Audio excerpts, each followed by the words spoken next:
El domingo 12 de febrero de 1984, Julio Cortázar murió en París. Ese mismo día, en Buenos Aires, ocurrió algo nunca visto en esta ciudad, una gran invasión de mariposas. Los científicos dijeron que se debía a un fenómeno climático, una curiosidad científica. Para Cortázar, siempre inmerso en lo fantástico, lejos de ser un hecho aislado, hubiera sido de lo más normal que los insectos más hermosos, a los que él más amaba, le hubieran brindado una digna despedida.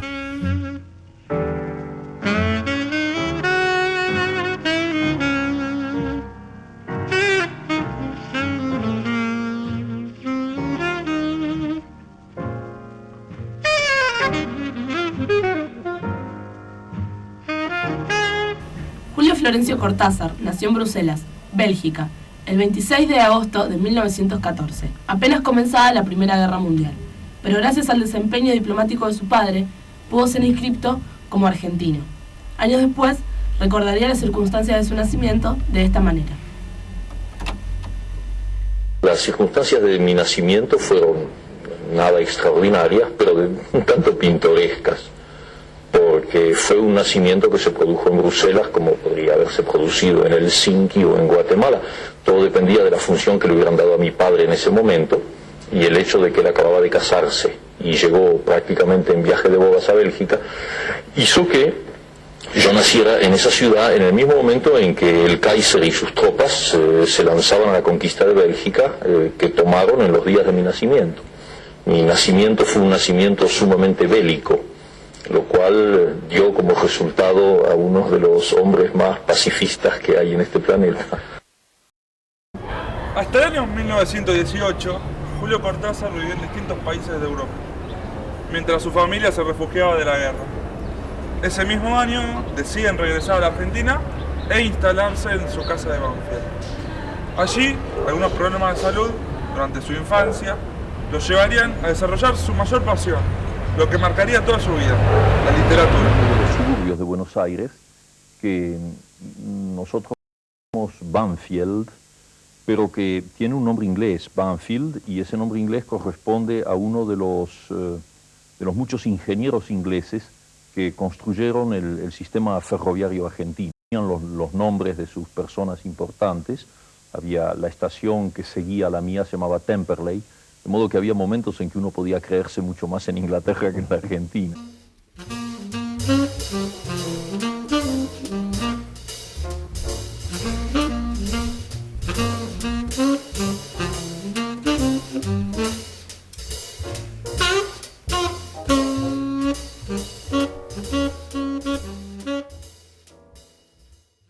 Mi madre, eso yo lo sé por ella, me ha dicho que desde los 9 años, 8 o 9 años, había que pescarme por aquí, sacarme un poco al sol, porque yo leía y escribía demasiado.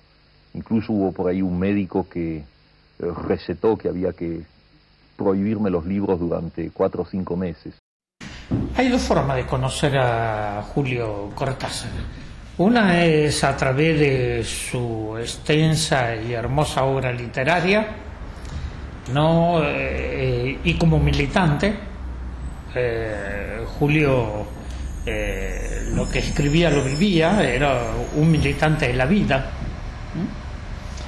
Y lo otro, conocerlo como persona. Te podría decir, a Julio lo conocí en el año 80, creo. Creo que el motivo fundamental es el amor, la valoración y todo lo que significó Julio Cortázar para mí íntimamente como persona y lo que considero que significó Julio Cortázar para los argentinos, ¿no? Es imposible dejar de lado el enorme compromiso social y político que movió a Cortázar a lo largo de toda su vida. Opositor confeso del peronismo y ferviente luchador contra las atrocidades generadas por las dictaduras, adhirió a las revoluciones cubana y sandinista. Se exilió en el exterior y fue allí donde se convirtió en un referente universal en la pelea por los derechos humanos. En el año 76, en la casa de Pepe Fernández, ese otro gran amigo que otro gran embajador que vivió como 45 años en Francia, también desde la fotografía, instalando el mérito de los argentinos que llegábamos a Francia. Curioso fue que me dice Pepe Fernández, te invito a comer unos fideos, que es lo único que puedo invitarte, pero sobre todo porque va a venir un amigo mío que tiene muchos discos tuyos y quieres que se los firmes. Y entonces yo dije, ay, bueno, qué alegría saber que uno tiene un admirador por ahí.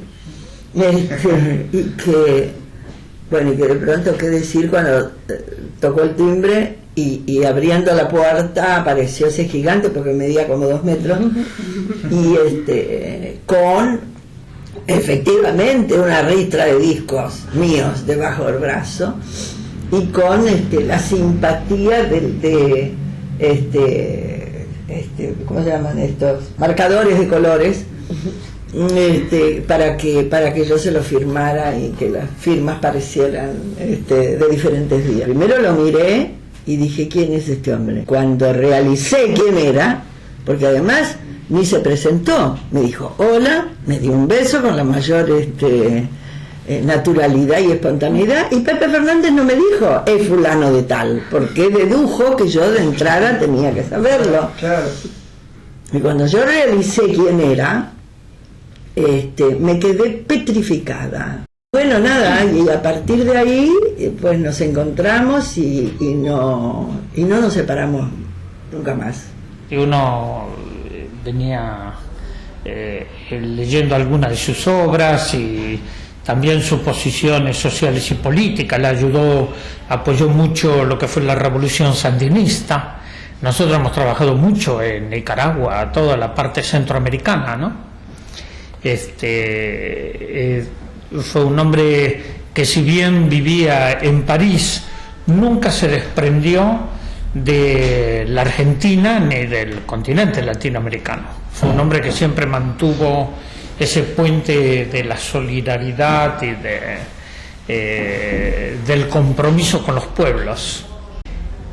En el año 81, el exilio argentino en Francia y en Europa, podríamos decir, pero fue el exilio de los argentinos en París fundamentalmente, comenzaron a promover y organizar lo que fue el primer coloquio internacional sobre la desaparición forzada e involuntaria de personas. Esa fue la figura jurídica que surge de ese encuentro en el Senado de Francia, porque no había una figura jurídica para determinar el delito de la desaparición forzada de personas. Y yo presidí esa reunión en el Senado junto con Julio. Él me dijo un día, mira, yo todo esto que estoy escribiendo para vos, que va a aparecer de pronto en el diario Le Monde, como apareció, va a aparecer en el diario Liberación, como apareció, hasta que termina escribiendo un periodista X, que no me acuerdo, del diario Le Figaro, poniendo las mismas, el diario más importante de Francia, poniendo las mismas palabras de Cortázar, sin saber naturalmente que era Cortázar que las había escrito. Entonces él me dijo, yo no voy a firmar esto porque no quiero complicarte frente a ningún militar de los que gobiernan en este momento. Julio en ese sentido estaba muy atento con todos los problemas que estaban pasando, pero él apoyó mucho a todo eso. Entonces, lógicamente que la reunión es esa del exilio argentino, latinoamericano, ¿qué íbamos a hablar? Íbamos a hablar de nuestros pueblos y ver qué podíamos hacer. Yo nunca me consideré un exilado o exiliado, nunca he sabido cómo se dice de las dos maneras, por lo visto, tal vez. Yo digo exilado. Nunca me consideré un exilado porque yo me fui de la Argentina porque me dio la santa gana y me quedé en París también por los mismos motivos y volví con mucha frecuencia a la Argentina a ver a mis amigos y ver a mi gran amiga la ciudad, ¿no? Desde hace algún tiempo sé que soy un exilado. Ahora sé que soy verdaderamente un exilado, en el sentido más patético y más terrible de la palabra.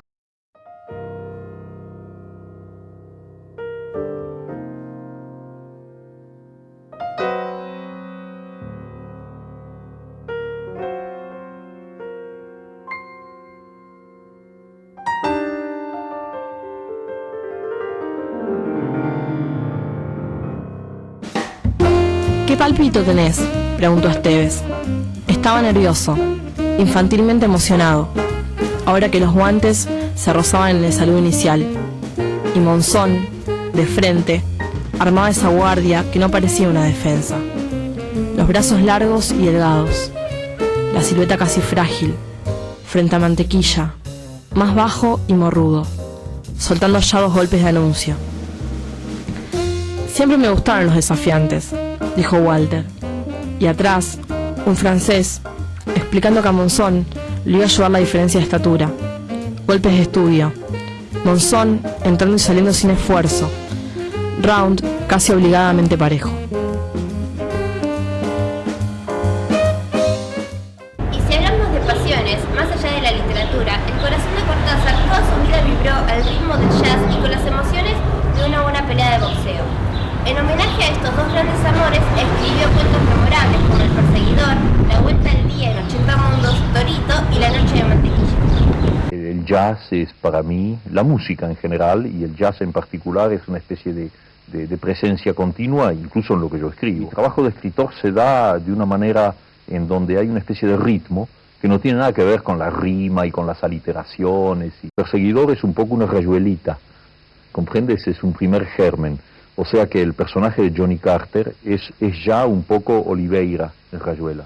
Cuando leí la biografía de Charlie Parker, a quien yo admiraba inmensamente como músico, sucedió que una serie de cosas que él había hecho a lo largo de su vida, y que luego se ven en el cuento, coincidían exactamente con esa idea que yo andaba buscando y que no encontraba.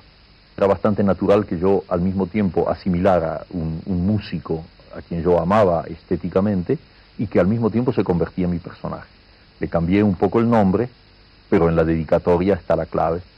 A Julio le insistimos mucho, a ver si nos daba algunos poemas, y señora es compositora, y siempre yo le decía, Julio, queremos algunos poemas tuyos, porque Amanda le quiere poner música. Y dice, no quería saber nada de publicar sus poemas. Tenía esto así que somos muy canchengues, ¿no? Muy nuestros. Ese viento de esquina, ¿no? Empleado público, al final le sacamos esos poemas. Lamentablemente no los pude escuchar porque falleció. Cada vez que tocan esos tangos, a mí me agarra esto que dicen los brasileros, ¿no? La saudade del amigo, ¿no? La saudade de pensar en ese gran hombre que dio tanto a la humanidad, no solo a la Argentina.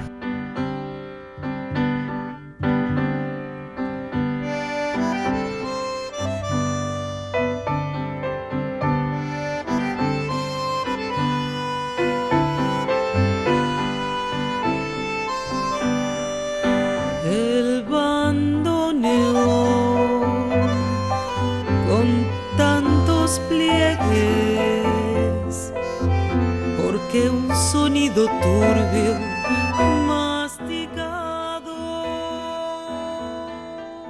Julio Cortázar hizo realidad su sueño de poder escribir, convirtiendo su producción literaria en un legado monumental.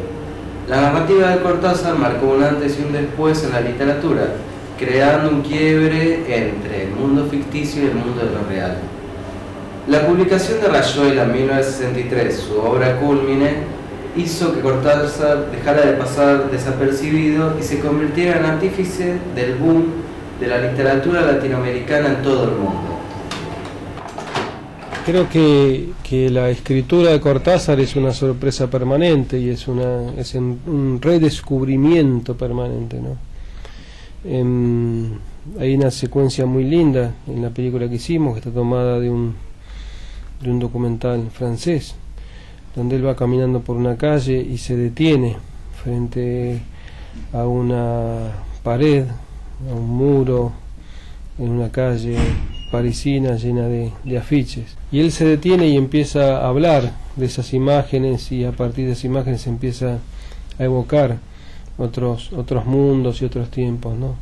Yo creo que Cortázar es como un inventor de mundos, que te va revelando y develando sus mundos internos, pero que al mismo tiempo te va abriendo a vos como ser humano, con tu historia y como cultura, tus propios mundos internos.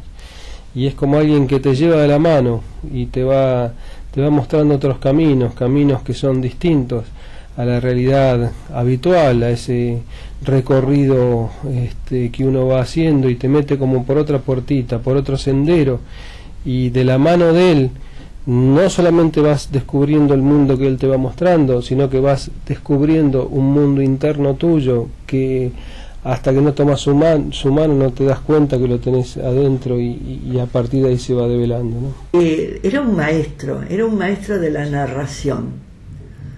Ahora, leyendo los libros de él, ¿no?, ese permanente ir de atrás para adelante y de adelante para atrás en el relato. Y de pronto yo sentí que me acercaba a través de Cortázar a un mundo que efectivamente él me presentó. Creo que esto nos permite, la obra de Julio, como de otros grandes escritores, artistas, es tener una mirada hacia adentro. Cada uno de nosotros tenemos que saber quiénes somos, dónde estamos, a dónde vamos. Es recuperar nuestra pertenencia y nuestros valores. Que el sentimiento de lo fantástico para mí no se puede explicar lógicamente. Está y se acabó, y no hay más que hablar.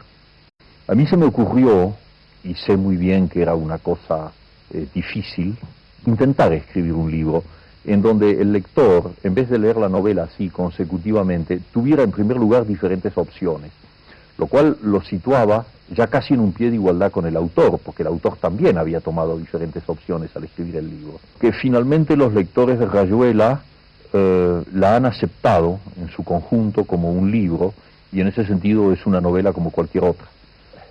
El segundo motivo de Rayuela me tocaba a mí directamente. Ese libro es una tentativa para ir hasta el fondo de un largo camino de negación de la realidad cotidiana y de admisión de otras posibles realidades, de otras posibles aperturas.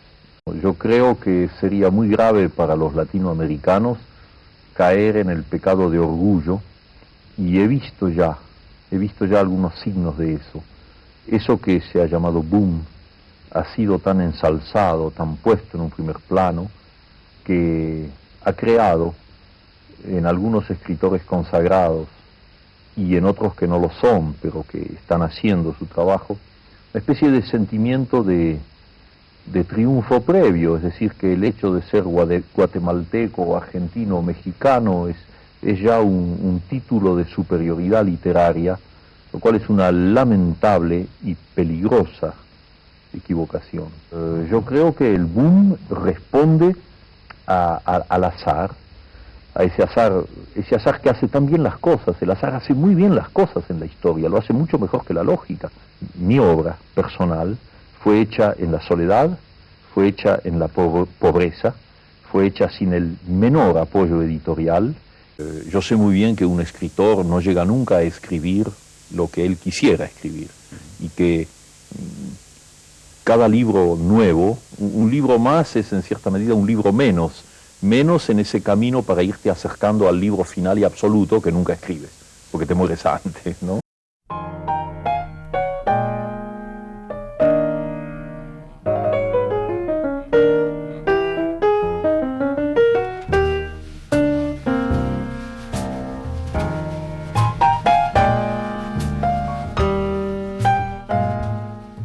Una vez dijo García Márquez sobre Cortázar que, como todo ídolo, él despertaba admiración, respeto, cariño y grandes envidias. Además de todo eso, inspiraba también una gran devoción. Cortázar, que era un hombre que estaba aquí, allá y acullá. Julio Cortázar era un hombre que se preocupaba para saber si se seguían plantando los tomates esos que salían gordos en casa y que eran tan ricos y frescos, pelearse por el dulce de leche, aunque parezca mentira, y haciendo mención a la propiedad, entre comillas, argentina, ¿no? Con Uruguay peleaba eso, y al mismo tiempo un hombre preocupado por saber si Asterix entraba en el mundo de los niños. No se puede desconocer un hombre solidario, militante, un hombre que siempre acompañó las luchas populares, además un gran escritor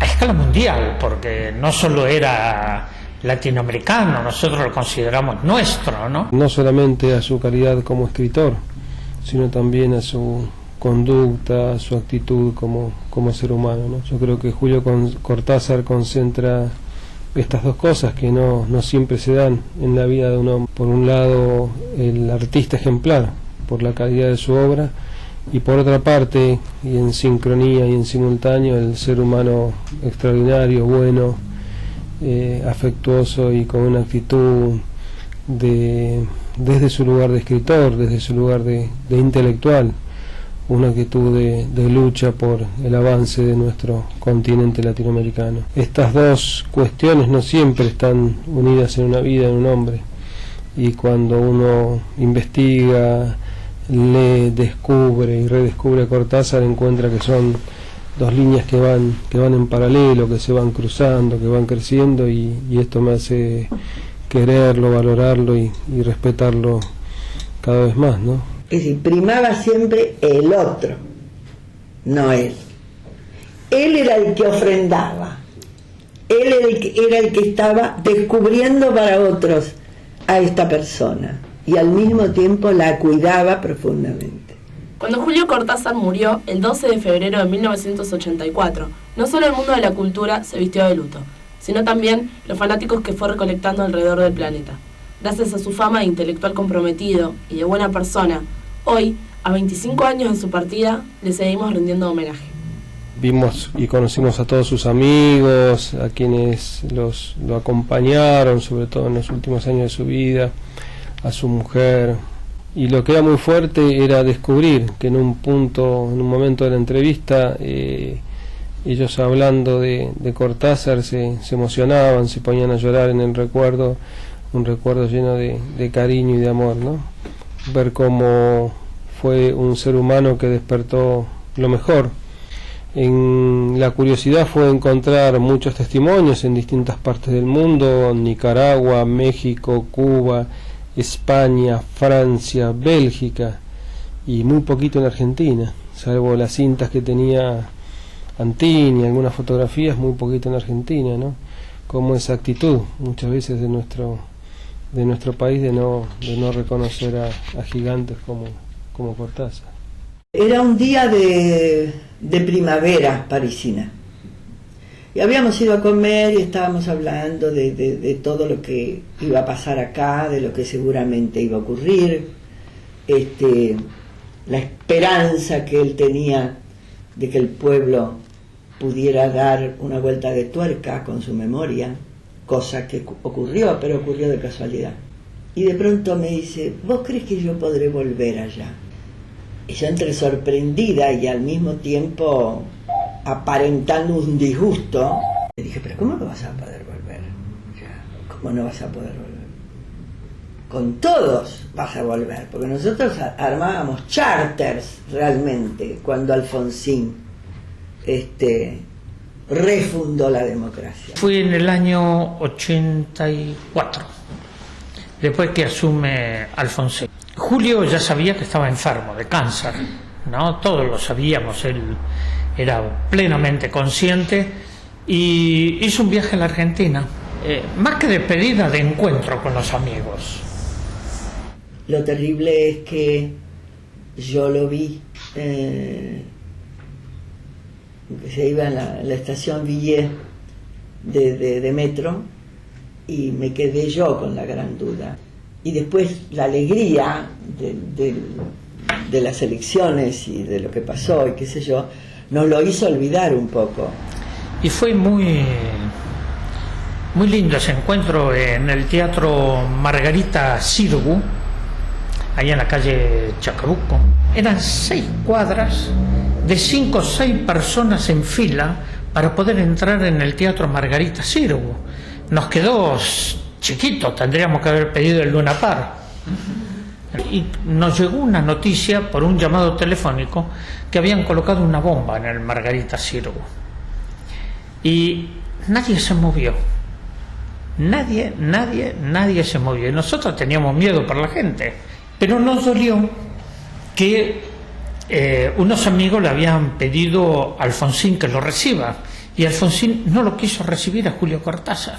Alguien que nunca falta, esa clase de comedido civilino Richelieu. Ese Richelieu de momento que se acerca y le bocina a la oreja del presidente, que en ese momento estaba tan asustado como cualquiera de nosotros.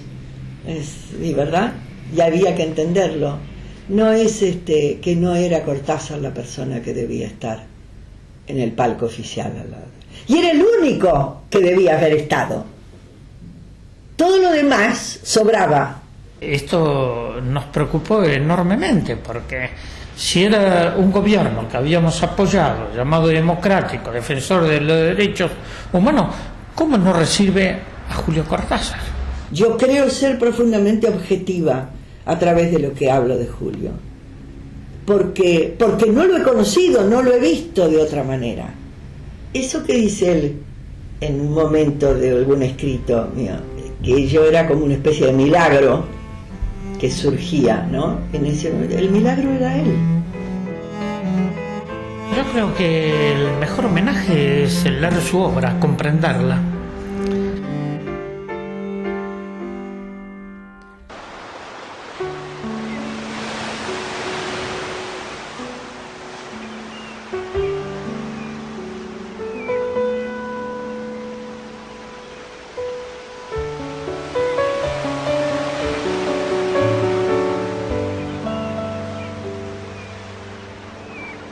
De tus muchísimos amantes guardas destrezas, inesperados sesgos, caprichos repentinos y falsas negativas que una sonrisa desmantela. Quizá la intermitencia de unos ojos hincados en el goce, y bruscamente, sin aviso, esa obstinada negativa a abrir los párpados. No sé, cosas esquivas, cambios que remontan a gustos superpuestos, a músicas distintas, a tantos bares donde diferentes manos te leyeron. Y donde diferentes nombres entraron en tu alerta indiferencia de pasajera, de indescifrable francotiradora. A mi vez, dejaré en tu piel la huella de estas ceremonias, de hábitos definidos, de maneras y de ángulos. Oh arena donde tantos arquitectos levantaron sus torres y sus puentes, para que el viento las llevara mientras tú te volvías al malecón o al bar. Virgen a tu manera, la manera mejor y más hermosa de ser virgen, dadora de las playas para los nuevos juegos.